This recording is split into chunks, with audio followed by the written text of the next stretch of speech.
Hello, what is up mga moms sir, ma'am? Ako po si Ralph Cifra, isang visual artist from Manila, Philippines. And today, we are going to custom repaint the Blockies Venom from the Marvel Rivals game. First step is to use Bosny Spray Paint number 04 flat black for our primer. It is recommended na gamitin natin to para yung paints mag-stick dun sa surface.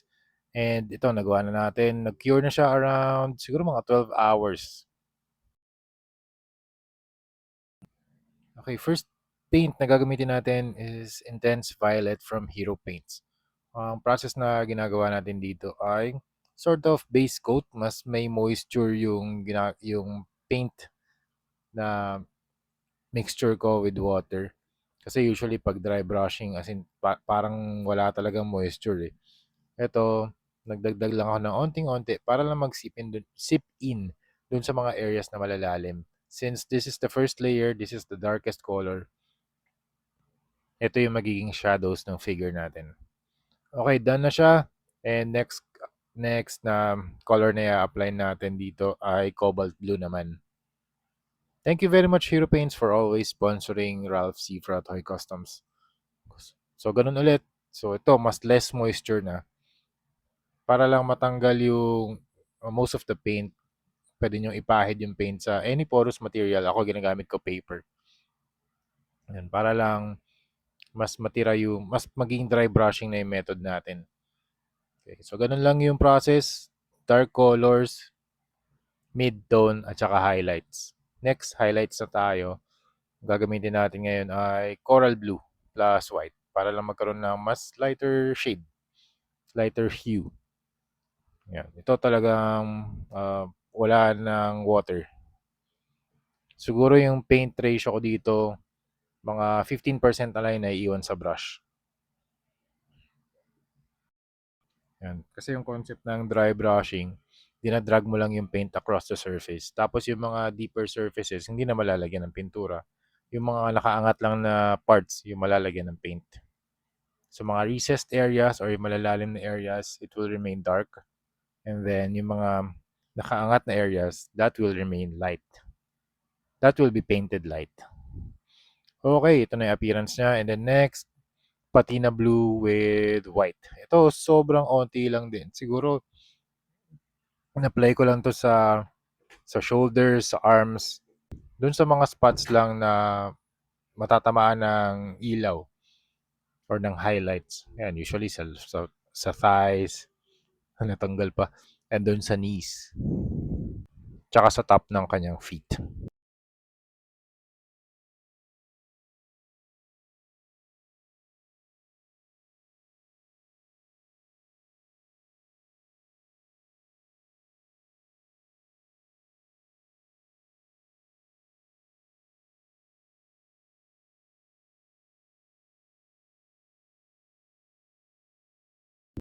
Okay, next, para naman sa logo, water-based primer, acrylic, matte white, and ultra white. Yan, pinagsama ko na para mas mas stronger yung coverage ng paint natin. Kasi usually yung primer mas less opaque siya compared dun sa stronger coverage na white.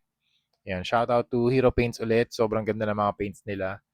Punta lang kayo sa Shopee or sa Lazada. I think meron silang shop doon. Tapos, if you need any paints, meron silang mga metallic, fluorescent. I love fluorescent paints.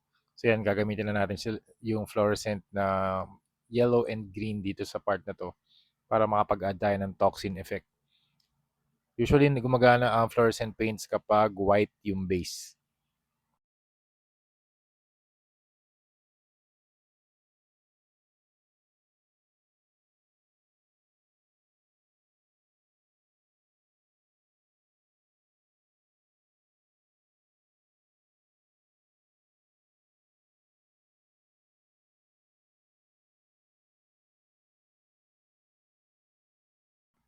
Okay, so I'm using a fluorescent green paint. Yan, sponge effect lang yung gagawin. Sponge yung applicator natin para magkaroon ng mga konting speckles.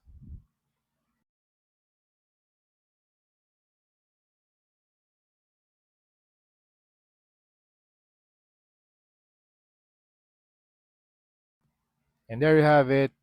tapos na ang ating Venom Marvel Rivals custom repaint from Blockies. Thank you very much, Blockies, for making these kinds of model kits or action figures.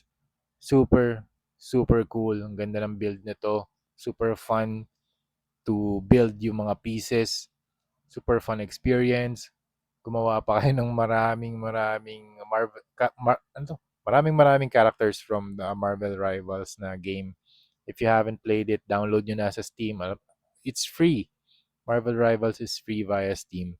And also, itong web effect, ginawa ko lang to. Shoutout din to Sir Kirby Malahakan of Meraki Archives.